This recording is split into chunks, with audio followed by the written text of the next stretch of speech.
Welcome to 3RR news. లబ్ధిదారుల ఇళ్లకు వెళ్లి పింఛన్లు అందజేసిన ఏపీ సీఎం చంద్రబాబు.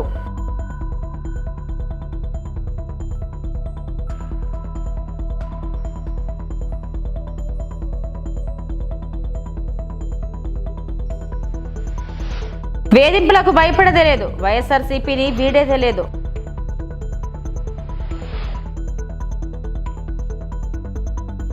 యూనివర్సిటీ విద్యార్థుల ఆందోళన నేపథ్యంలో వెళ్తారేమోనన్న అనుమానంతో బీఆర్ఎస్ వర్కింగ్ ప్రెసిడెంట్ కేటీఆర్ ఇంటి వద్ద మోహరించిన పోలీసులు. బాపట్ల జిల్లా చినకంజాం మండలం గొల్లపాలెంలో ఎన్టీఆర్ భరోసా పింఛన్ల పంపిణీ కార్యక్రమంలో పాల్గొన్న ముఖ్యమంత్రి చంద్రబాబు. లబ్ధిదారులకు ఇళ్లకు స్వయంగా వెళ్లి పింఛన్లు అందించిన సీఎం. లబ్ధిదారుల సమస్యలను అడిగి తెలుసుకున్న చంద్రబాబు. మీ అమ్మాయి మనోరాలు వాళ్ళ తండ్రి వెళ్ళిపోయాడు సార్. ఇల్లు వదిలిపెట్టి వెళ్ళిపోయాడు కదా. ఇద్దరు వచ్చినాక వెళ్ళిపోయాడు. ఈ అమ్మాయి ఇంకొక అమ్మాయి ఇంకోరు ఎంతమే చదువుతానమ్మా? ఎక్కడ? పాత కలపాలి. అచ్చా, అంటే అక్కడ స్కూల్ ఉందా? ఇక్కడ స్కూల్ లేదా? 7 అయిపోయింది. 5 అయిపోయింది. ఇక్కడ ఎంతవరకు చేసావు? ఇక్కడ 5 వరకు. ఇప్పుడు 6 నుంచి అక్కడికి పోతున్నావా? బాగా చదువుకుంటున్నావా? ఏమవుతావు చదువుకొని? పోలీస్ అవుతావా? అంటే పోలీస్ అంటే అందరూ కొట్టొచ్చనా? ఏం చేస్తావు పోలీస్ అయ్యి? ఏం చేస్తావు? ప్రజలను కాపాడతావా?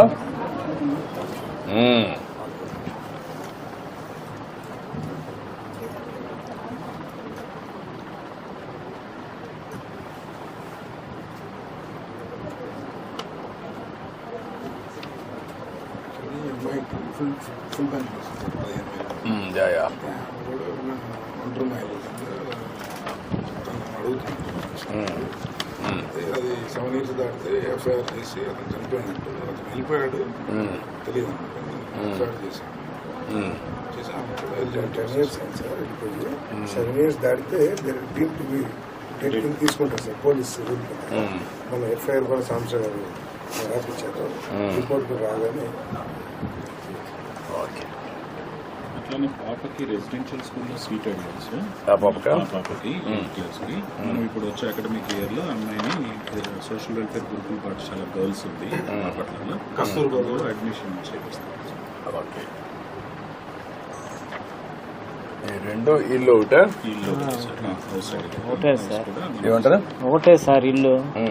మాది ఇల్లు. ఆ అమ్మాయికి ఇల్లు లేదు సార్. మా కాడ ఉంటుంది. పెయిన్ట్ వెళ్ళిపోయిన కాడ నుంచి మా దగ్గర ఉంటుంది. ఉంటుంటే నా అమ్మాయి అవుతారు ముందు ఎంతమంది 3,000 పింఛన్ ఇచ్చేవారు సార్. ఇప్పుడు 15,000 వస్తున్నారు. మీ దయ వల్ల ఏదో బాగా బతుకుతున్నాము. ఈ అమ్మాయికి కూడా ఏదన్నా ఒంటరి మహిళ కింద పెంచి నొప్పించి ఆ అమ్మని ఏదైనా చదివించి ఏదైనా ఇల్లు కట్టి పెట్టే మార్గం చేద్దాం. నువ్వు కూడా చేయాలి కదా. అన్ని గవర్నమెంట్ అందరికి చేయలేం కదా. నువ్వు ఊహించలే కదా. అమ్మాయికి 15,000 ఇస్తున్నాం కదా. మానవతా దృక్పథం వచ్చిన డబ్బులంతా ఇలాంటి పేద పిల్లలకి, దిక్కు లేనటువంటి వాళ్ళకి, బాగా కష్టంలో ఉండి నడవలేకుండా అలాంటి పిల్లల్ని మీరు ఎవరినో ఒకరు చూసుకోవాలి. అందుకనే 15,000 ఇస్తున్నాం. ఎవరో ఒకరు ఉండాలి కాబట్టి అందుకే 15,000 ఇస్తున్నాం. సరే, అదే మరి అన్ని చేయాలనుకుని 5 సార్లు పెరిగింది కదమ్మా. 5 సార్లు పెరిగింది. అదే మరి అన్ని చేస్తున్నాం. అన్ని చేయాలంటే కూడా ఒకటేసారి మనం చేయలేం కదా. డబ్బులు కూడా ఉండాలి, సంపాదించాలి, పనులు చేయాలి, అప్పులు కట్టాలి, మీ పనులు జరగాలి, మళ్ళా ముందుకు తీసుకుపోవాలి. ఇవన్నీ ఎమ్మెల్యే గారు కూడా బాగా సహకరిస్తున్నాడు. బాగా పనులు చేస్తున్నాడు. మన బండి పిచ్చాడు ఎమ్మెల్యే గారు సార్. మీరు పని చేయండి. ఇది చేస్తూనే ఈ అమ్మాయికి పింఛన్ ఇచ్చేసేయండి, ఇల్లు కట్టి ఇచ్చేసేయండి. ఆ అమ్మాయిని చదివిస్తా ఉండండి. చూద్దాం ఏం చేయాలి. అమ్మాయిని చదివించండి. మీరు కూడా చదివండి. నేను మాట్లాడతాను.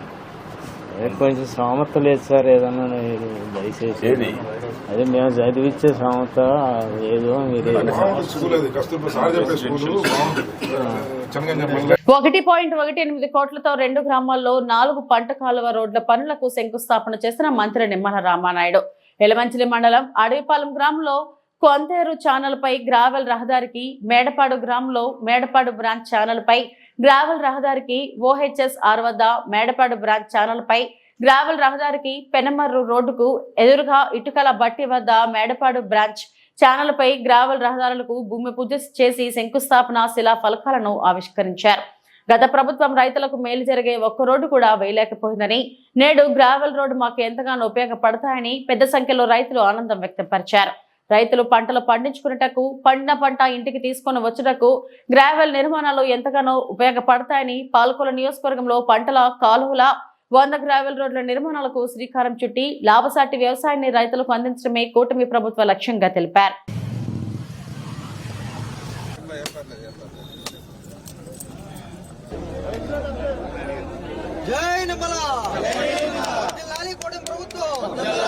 ఎలమంచిలి మండలంలో 4 రైతాంగానికి సంబంధించి 4 రోడ్లను 1,15,00,000 రూపాయలు పెట్టి మరి 4 కాలువ రోడ్లకి ఈరోజు గ్రావెల్ రోడ్లు వేస్తూ ఉన్నాం. మేము కూడా ఒక రైతు బిడ్డగా ఇవాళ నేనే కాదు, మా తెలుగుదేశం పార్టీ కానీ, మా జనసేన కానీ, మా బీజేపీ కానీ మేమందరం కూడా గ్రౌండ్ లెవెల్ నుంచి ప్రజల సమస్యల్లో నుంచి పుట్టుకొచ్చినటువంటి వాళ్ళం మేము లీడర్షిప్.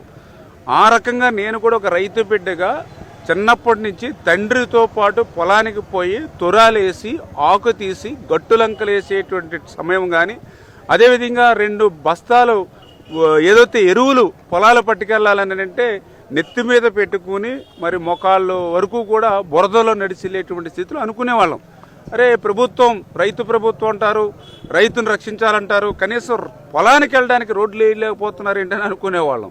అందుకే ఈరోజు అధికారంలోకి వచ్చాక ఒక రైతు బిడ్డగా మీ అందరి ఆశీర్వాదంతో ఇప్పుడు ఇరిగేషన్ శాఖ మంత్రిగా ఉండడంతో ఆ రకంగా రోడ్లు, ఎందుకంటే మనం పండించినటువంటి పంటను కూడా ఇంటికి తెచ్చుకోవాలంటే చాలా ఇబ్బందులు పడేవాళ్ళం గతంలో. ఇప్పుడే రైతులు చెప్పారు, ఆ రోజు 2019కి ముందు మీరు వేసినటువంటి గ్రావెల్ రోడ్డు మీదే మళ్ళీ ఇప్పుడు మీరు గ్రావెల్ రోడ్డు వేస్తూ ఉన్నారు. మరి గత 5 సంవత్సరాల ప్రభుత్వం ఏం చేసింది? గత 5 సంవత్సరాల్లో ఈ పాలకొల్లులో రాజ్యమేలినటువంటి రౌడీ గూండాయిజ వైసీపీ నాయకులు ఏం చేశారు? ఎందుకు వేయలేదు మేము వేసినటువంటి కంకర్ రోడ్డు మీద? మళ్ళీ ఆ రోజే మేము వేయడం, ఈ రోజే మేము వేయడం అంటే 5 సంవత్సరాలు ఇక్కడ వ్యవసాయం లేదా? గత 5 సంవత్సరాల్లో రైతు అనేవాడు లేడా? మరి అటువంటి వాళ్ళని కూడా నిర్లక్ష్యం చేసి మీ సమయాన్నంతా కూడా వృధా చేసి ఈరోజు మీ రౌడీజం గూండాయిజం చెలాయించడం కాదు, ప్రజలకు సేవ చేయడమే ముఖ్యమైన విషయాన్ని కూడా గుర్తుపెట్టుకోవాలి. ప్రజలు కూడా గమనించి, ఎందుకంటే మొన్న కూడా 10వ పరక వేశారు వైఎస్ఆర్సీపీకి పాలకుల్లో. ఆ 10వ పరక వచ్చినటువంటి ఓట్లను కూడా చెప్పాలి. వాళ్ళు కూడా పనిచేసే నాయకుడికి అడ్డు తగలొద్దు. ఇట్లా మనకు తాగడానికి ఆర్డబ్ల్యూఎస్లో ఇవాళ 40 కోట్లు ఇచ్చి మరి మంచినీళ్ళు ఇస్తూ ఉన్నారు. ఇదిగో మనకి 100 కోట్లు ఇచ్చి ఈవేళ రోడ్లు కానీ, డీల్ సిల్టింగ్ కానీ, డ్రైన్స్ అన్ని తీసి ఈవేళ వ్యవసాయాన్ని కాపాడుతూ ఉన్నారు. ఇట్లా అన్ని పనులు చేస్తున్న నాయకుడికి మనం తోడుగా ఉండాలని చెప్పి ఏదో తెలుసో తెలియకో 10వ పరకో ఆ ఓట్లు వేసినటువంటి వాళ్ళను కూడా మనం మరి సర్ది చెప్పి ఆ యొక్క వైసీపీ పార్టీకి ఇంకా భవిష్యత్తులో స్థానం అనేది లేకుండా, ప్రజల హృదయాల్లో స్థానం లేకుండా చేయవలసిన. అనకాపల్లి జిల్లా గొలుగొండ మండలం గుండుపాల గ్రామంలో ఎన్టీఆర్ భరోసా పెన్షన్ల పంపిణీ కార్యక్రమంలో స్పీకర్ చింతకాల అయ్యన్న పాత్రుడు పాల్గొన్నారు. పెన్షన్ లబ్ధిదారులకు స్పీకర్ చేతుల మీదుగా పెన్షన్లు అందజేశారు. అనంతరం నిర్వహించిన సమావేశంలో స్పీకర్ అయ్యన్న పాత్రుడు మాట్లాడుతూ కూటమి ప్రభుత్వం ప్రతిష్టాత్మకంగా పెన్షన్ కార్యక్రమాన్ని నిర్వహిస్తుందని తెలిపారు. ఎన్ని కష్టాలు ఉన్నా ముఖ్యమంత్రి చంద్రబాబు నాయుడు పెన్షన్స్ అందజేస్తున్నారని, వీలైనంత వరకు ఒకే రోజు పెన్షన్ పంపిణీ కార్యక్రమం జరుగుతుందని అన్నారు. గుండుపాల గ్రామాల్లో జనాభా 3,226 మంది కాగా ఈ గ్రామంలో మొత్తం 626 మంది పెన్షనర్లు ఉన్నారని అన్నారు. రాష్ట్ర వ్యాప్తంగా 63,78,000 మందికి పెన్షన్లు అందజేస్తుండగా ప్రతి నెల దీనికి 2,700 కోట్ల రూపాయలు ఖర్చవుతున్నాయని తెలిపారు. అనకాపల్లి జిల్లాలో 2,56,000 మంది పెన్షన్లు పొందుతుండగా నెలకు 108 కోట్ల రూపాయలు ఖర్చు అవుతుందని, నర్సీపట్నం నియోజకవర్గంలో 41,528 మందికి పెన్షన్లు అందుతుండగా నెలకి 18 కోట్లు 50 లక్షల రూపాయలు వ్యయం అవుతున్నాయని అన్నారు. కార్యక్రమంలో నర్సీపట్నం నియోజకవర్గ Janasena incharge, Velama corporation director Suryachandra, RDO VV Ramana, Telugudesam party మండల అధ్యక్షులు అడిగర్ల నానిబాబు తదితరులు పాల్గొన్నారు. చంద్రబాబు నాయుడు గెలిచిన వెంటనే పవన్ కళ్యాణ్ గారు పంచాయతీరాజ్ మినిస్టర్ ఉన్నంత ముందునే చేసిన పంచాయతీరాజ్ మినిస్టర్ అతను వచ్చిన వెంటనే ఈవేళ రాష్ట్ర వ్యాప్తంగా రోడ్లన్నీ మరమ్మతులు చేయమని చెప్తే ఈ 6-7 నెలల్లో అదే పని మీద ఉన్నాం మేము. ఇవాళ నర్సీపట్నం నియోజకవర్గంలో మొత్తం ఒక 2-3 రోడ్లు పోయి తప్పితే అన్ని రోడ్లు కూడా ఇవాళ బొక్కడానికి కప్పాం. తున్ రోడ్ కానీ, అనకాపల్లి రోడ్ కానీ, ఇవే మొన్న కూడా మీ గ్రామానికి ఇది రాష్ట్రం మొత్తం మీద ప్రతి నెల 63,78,000 మందికి ఇస్తున్నాం పెన్షన్. 63,000 కాదు, 63,78,000కి రాష్ట్రం మొత్తం మీద పెన్షన్లు ఇస్తున్నారు. ఈ విధంగా 4,000 రూపాయలు. చిన్నమాట. రెండోది ఏంటంటే, ఇది రాష్ట్రం చెప్పాను, అనకాపల్లి మన జిల్లా, ఇప్పుడు అనకాపల్లి జిల్లా, అనకాపల్లి జిల్లాలో 2,56,000 మందికి ఇస్తాం పెన్షన్లు జిల్లా మొత్తం. దీనికి నెలకి 108 కోట్లు అవుతుంది. 108 కోట్లు, లక్షలు కాదు, నెలకి. ఇంత ఇబ్బందులు ఉన్నా సరే చంద్రబాబు వెనకాల చేస్తున్న విషయం. అలాగే జిల్లా చెప్పాను, ఇప్పుడు నర్సీపట్నం నియోజకవర్గం, మన నియోజకవర్గంలో ప్రతి నెల 1వ తారీఖుని 41,523 మందికి ఇస్తున్నాం. 528 మందికి ఇస్తున్నాం ప్రతి నెల. 41,000 మందికి. దీనికి అయ్యే ఖర్చు ఎంత తెలుసా? ఒక నర్సీపట్నంలో నియోజకవర్గంలో ఈ పెన్షన్లకి ప్రతి నెల 18,50,00,000 ఇస్తున్నాం ప్రతి నెల. 1వ తారీఖు. ఇది తెలీదు, ప్రచారం ఉండదు. ఇచ్చాడులే చంద్రబాబు నాయుడు అంటారు అంతే, ఒక మాట ఇస్తారు అంతే. అలాగే నర్సీపట్నం నియోజకవర్గంలో చెప్పినప్పుడు మీ గొలుగొండ మండలానికి వస్తే, మీ మండలం మొత్తం మీద ప్రతి నెల 8,493 మందికి పెన్షన్ ఇస్తున్నాం మీ మండలంలో. దానికి ప్రతి నెల 3,53,00,000. సత్యవేడు శాసనసభ్యులు కోనేటి ఆదిమూలం సుడిగాలి పర్యటన. బుచ్చినాయుడు కండ్రిక మండలంలో పలు అభివృద్ధి కార్యక్రమాలకు రిబ్బన్ కటింగ్.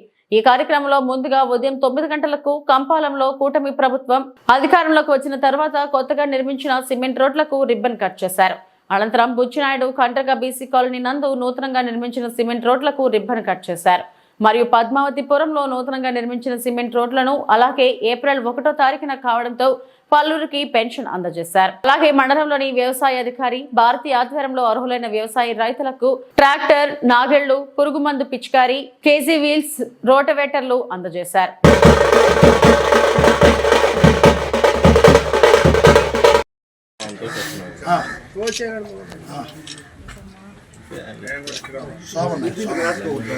మహా రిపోర్ట్ తీలేదా?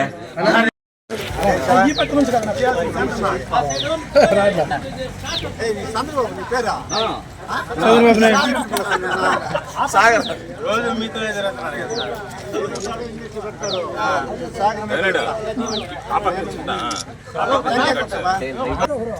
బాబులీ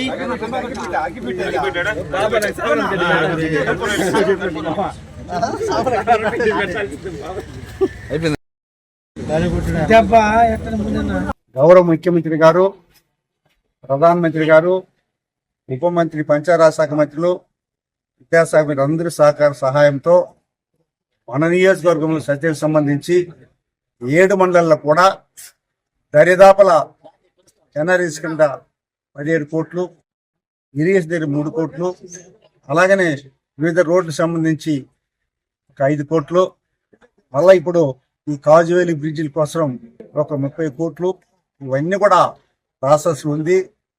ఎక్కువ భాగం ఎన్ఆర్జీస్ కింద ఇప్పటి వరకు 30 వరకు పూర్తయిందంతా కూడా మళ్ళీ ఏప్రిల్ 1 నుంచి మళ్ళా ఎక్కడ నిలిచిపోయిందో శ్మశానాలు కానీ, శ్మశాన రోడ్లు కానీ, అలాగనే ఎస్సీ ఎస్టీ గ్రామాల రోడ్స్ కానీ, శ్మశానంలో బోరు కానీ, వార్డింగ్ కానీ, రూమ్ కానీ, ఇవన్నీ కూడా ఎనర్జీ కట్టుకోవారు. దాంతోపాటు ఎక్కడైనా గ్రామాల్లో సిమెంట్ రోడ్డు కానీ లేకపోతే తప్పకుండా అన్ని గ్రామాలు కవర్ చేసి గౌరవ ముఖ్యమంత్రి గారు అన్ని గ్రామాల్లో కూడా పరిశుభ్రమైన వాతావరణం తీసుకోవాలా, సిమెంట్ రోడ్ వేయాలా, వారికి కావాల్సినటువంటి అన్ని రకాల కార్యక్రమం తీసుకొస్తారు. అలాగనే మనం వచ్చిన వెంటనే ఎన్నడూ లేని విధంగా కోట్ల తీసుకొచ్చాం. రైతులకు సంబంధించి ఇప్పుడే అగ్రికల్చర్ ఆఫీసర్ చెప్పారు, ఈ రొటేటర్లు కానీ మడకలు కానీ స్ప్రేలు కానీ మళ్ళా దీని తర్వాత ట్రాక్టర్ రాబోతుంది. వివిధ సంబంధించి కాకినాడ జిల్లా జగ్గంపేట స్థానిక కాకినాడ రోడ్డులో గల ఎన్టీఆర్ స్మారక మందిరం వద్ద గత 3 సంవత్సరాలుగా జగ్గంపేట శాసనసభ్యులు జ్యోతుల నెహ్రూ, కాకినాడ జిల్లా టీడీపీ అధ్యక్షులు జ్యోతుల నవీన్ ఆధ్వర్యంలో దాతల సహకారంతో నిర్వహిస్తున్న అన్నా క్యాంటీన్ కు గండేపల్లి మండలం మల్లేపల్లి గ్రామానికి చెందిన స్వర్గీయ దిడ్డి వెంకటరాజు వెంకటరత్నం దంపతుల జ్ఞాపకార్థం వారి మనవలు చక్రవర్తి వెంకటరాజు ఆర్థిక సహాయంతో నిర్వహించిన ఈ అన్నా క్యాంటీన్ ను టీటీడీ పాలక మండలి సభ్యులు జ్యోతుల నెహ్రూ ముఖ్య అతిథిగా హాజరై అన్నా క్యాంటీన్ ప్రారంభించి పేదలకు అన్నం వడ్డించారు. ఈ సందర్భంగా ఎమ్మెల్యే నెహ్రూ మాట్లాడుతూ తెలుగుదేశం ప్రభుత్వం పేదవారి ఆకలి తీర్చేందుకు అన్నా క్యాంటీన్ ఏర్పాటు చేస్తే తర్వాత వచ్చిన వైసీపీ ప్రభుత్వం అన్ని క్యాంటీన్లు రద్దు చేయడంతో ప్రతిపక్షంలో ఉండి కూడా తెలుగుదేశం ఎక్కడికి అక్కడ టీడీపీ నాయకులు కార్యకర్తల సహకారంతో అన్నా క్యాంటీన్ ఏర్పాటు చేయడం జరిగిందని, అందులో భాగంగా జగ్గంపేటలో కూడా గత 3 సంవత్సరాలుగా అన్నా క్యాంటీన్ నిర్వహిస్తున్నామని, మళ్లీ కూటమి ప్రభుత్వం వచ్చిన తర్వాత జగ్గంపేట అన్నా క్యాంటీన్ టెండర్లు గెలవడం జరిగిందని, జగ్గంపేటలో ప్రభుత్వం అన్నా క్యాంటీన్లు ఏర్పాటు చేసే వరకు దాతల సహకారంతో కొనసాగిస్తామని నెహ్రూ అన్నారు. కార్యక్రమంలో పోతుల మోహనరావు, రాష్ట్ర Aryavysya welfare and development corporation director Kothakonda Babu తదితరులు పాల్గొన్నారు.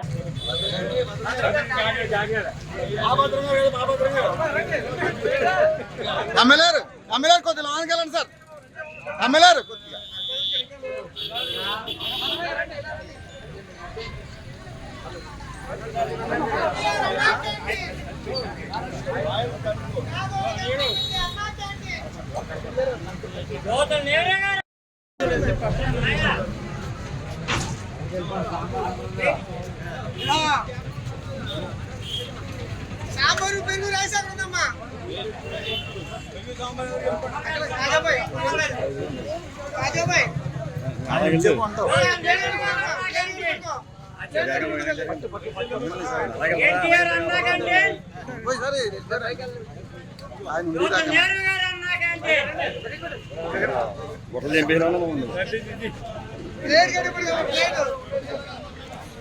ఓటేసి గెలిపించిన ప్రజలకు మేలు చేయకుండా వ్యవస్థలను రాజకీయ వేధింపులకు వాడుకుంటుందని కూటమి ప్రభుత్వంపై మాజీ మంత్రి పేర్ని నాని మండిపడ్డారు. రేషన్ బియ్యం వ్యవహారంలో కృష్ణా జిల్లా పోలీసులు హైకోర్టును సంప్రదించిన పరిణామంపై ఆయన మీడియాతో మాట్లాడారు. మేం ఏ పాపం చేయలేదని పోలీస్ వ్యవస్థకు తెలుసు.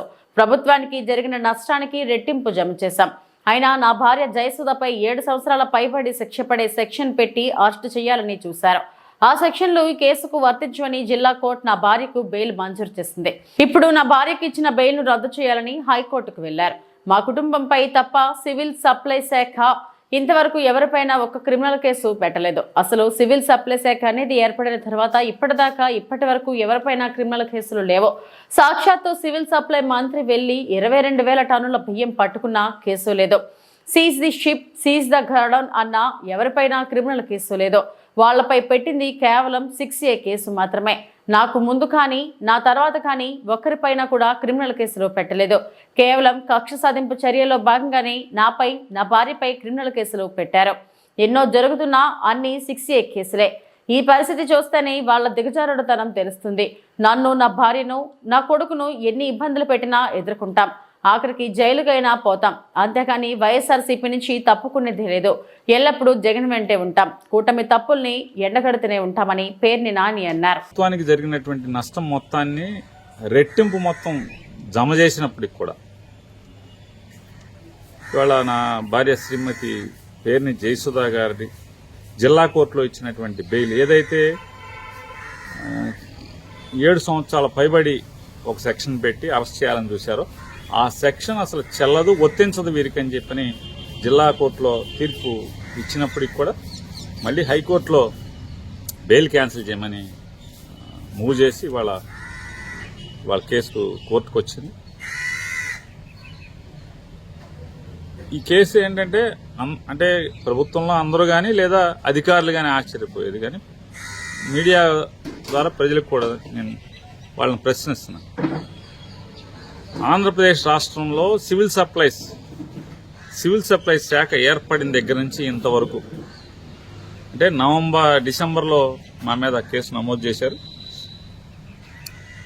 అప్పుడు కానీ లేదా ఇప్పటి వరకు కానీ మా తర్వాత కానీ ఒక్క క్రిమినల్ కేసు అనేది మా మీద తప్పితే, మా కుటుంబం మీద తప్పితే, మా భార్యాభర్తల మీద తప్పితే ఇంతవరకు ఒక క్రిమినల్ కేసు ఎవరి మీద కట్టలేదు.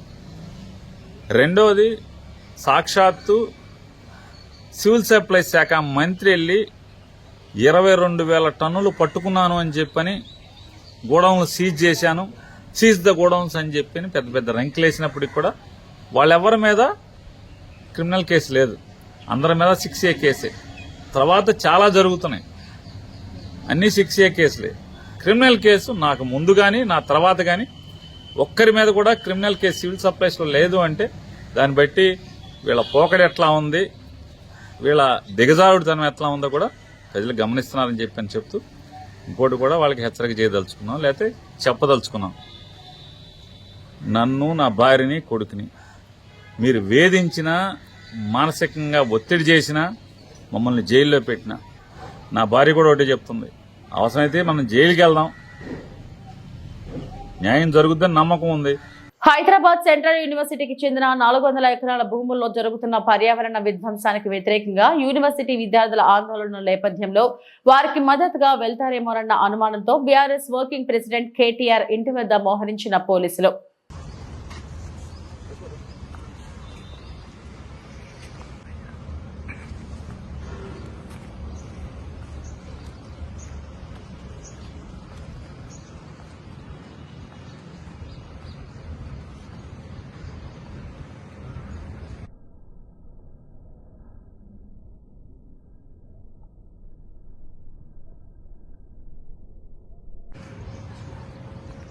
పశ్చిమ గోదావరి జిల్లా ఉండి వినూత్న కార్యక్రమానికి శ్రీకారం చుట్టిన మహిళలు ప్లాస్టిక్ రహిత సమాజం ఎంతో అవసరమని, క్యాన్సర్ రహిత ఆరోగ్యకరమైన భవిష్యత్ పిల్లలకు అందించాలంటే ప్రతి ఒక్కరూ కూడా ప్లాస్టిక్ వినియోగం తగ్గించాలని, ఉండిలో ఉన్న ప్రతి హోటల్లో ప్లాస్టిక్ వల్ల కలిగే నష్టాల గురించి తెలియజేసి విజయలక్ష్మి చారిటబుల్ ట్రస్ట్ వారి సహకారంతో టీ స్టాల్ మరియు హోటల్స్ కు గాజు గ్లాసులు బహుకరణ చేశారు. ఈ కార్యక్రమంలో నాని టీచర్, లీలా కుమారి తదితరులు పాల్గొన్నారు.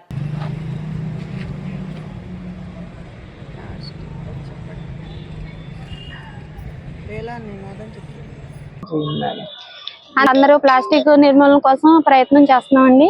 అందులో మూలంగా దానికి అనుగుణంగా ఇప్పుడు టీ స్టాల్లో ఉపయోగించే ప్లాస్టిక్ గ్లాసులు ఉపయోగించకుండా ఉండడం కోసం చారిటబుల్ ట్రస్ట్ నుంచి, నల్లా విజయలక్ష్మి చారిటబుల్ ట్రస్ట్ నుంచి ఈ గాజు గ్లాసులు ఈ రోజు పంపిణీ చేస్తున్నామండి. ప్లాస్టిక్ వద్దు, గాజు గ్లాసులే ముద్దు, ప్లాస్టిక్ వద్దు, గాజు గ్లాసులే ముద్దు, ప్లాస్టిక్ వద్దు, గాజు గ్లాసులే ముద్దు, ప్లాస్టిక్ వద్దు, గాజు గ్లాసులే ముద్దు, ప్లాస్టిక్ వద్దు. శ్రీ నల్లా విజయలక్ష్మి చారిటబుల్ ట్రస్ట్ నుంచి మనం ప్లాస్టిక్ వాడకుండా గాజు గ్లాసులే అని చెప్పని మన టీ స్టాల్స్ కి అందజేస్తున్నామండి. ట్రస్ట్ ద్వారా మనం టీ స్టాల్స్ ఒకటే కాదండి, మన ఇంట్లో కానీ మనం వాడుకునే పద్ధతుల్లో కానీ, కవర్స్ కానీ, హోటల్స్ లో కానీ ప్రతి ఒక్కళ్ళు కూడా కవర్స్ అనేది అవాయిడ్ చేయాలండి. దానికోసం రేపొద్దున మన పిల్లల భవిష్యత్తు కోసం అవి ఆ ప్లాస్టిక్ అనేది భూమిలో మనకి ఇంకిపోతే మనకి వాటర్ అనేది రాదండి. 100 సంవత్సరాలైనా 1000 సంవత్సరాలైనా అలాగే ఉండిపోతాయండి. దానివల్ల క్యాన్సర్ కి కారకం అవుతుంది. మనకి రీసెంట్ గా ఇక్కడ బిక్కవోడ్లో మనకి క్యాన్సర్ మొత్తం టెస్ట్లన్నీ చేశారు. అందరికీ కూడా మాక్సిమం 200-150 మెంబర్స్ దాకా కన్ఫర్మ్ అయింది క్యాన్సర్ది. అందుకని ప్లాస్టిక్ వాటిల్లో వేడివేడి వేసుకొని తినడం కానీ, తాగడం కానీ, ఓన్లీ మనం అరిటాకుల్ని, మన సాంప్రదాయాన్ని, మన సంస్కృతిని ముందుకు తీసుకెళ్దాం. భోజనాల్లో అరిటాకులు అలా తీసుకొని ముందుకెళ్దాం. ఇంట్లో కూడా స్టీల్ వాటిని మనం ప్రిఫర్ చేద్దాము. అందరం కూడా ప్రతి ఒక్కళ్ళు చెయ్యి కలిస్తేనే అవుతుందండి. ఓన్లీ ఇక్కడ ఉండి నుంచి విజయలక్ష్మి చారిటబుల్ ట్రస్ట్ నుంచి ప్రసాద్ గారు ఒక్కళ్ళే చేయడము, మేమందరం మహిళలందరూ కూడా తోడ్పడి అందరికి దానికి సపోర్ట్ గా చేసి మాకు సపోర్ట్ ఆయన ఇచ్చి మమ్మల్ని ముందుకు నడిపిస్తున్నారు ఆయన. ఇది మంచి విషయం అండి. మనకి రేపొద్దున భవిష్యత్తు గురించి మన క్యాన్సర్ రాకుండా మెయిన్ ప్రాబ్లం ఏంటంటే క్యాన్సర్ ప్రతి దాంట్లోనూ మనం ప్లాస్టిక్ ఉండటం వల్ల క్యాన్సర్ అనేది అందరికీ వస్తుందండి. ఇప్పుడు ఆడవాళ్ళకి లేదు, మగవాళ్ళకి లేదు, అందరికీ వస్తుంది. అందువల్ల మనం ప్లాస్టిక్ అనేది తగ్గించడానికి, ఆ వాడకం తగ్గించడానికి ఎక్కడైతే మనం ప్లాస్టిక్ వాడకం తగ్గించాలో అక్కడ తగ్గించి దాని బదులు స్టీలు, గాజు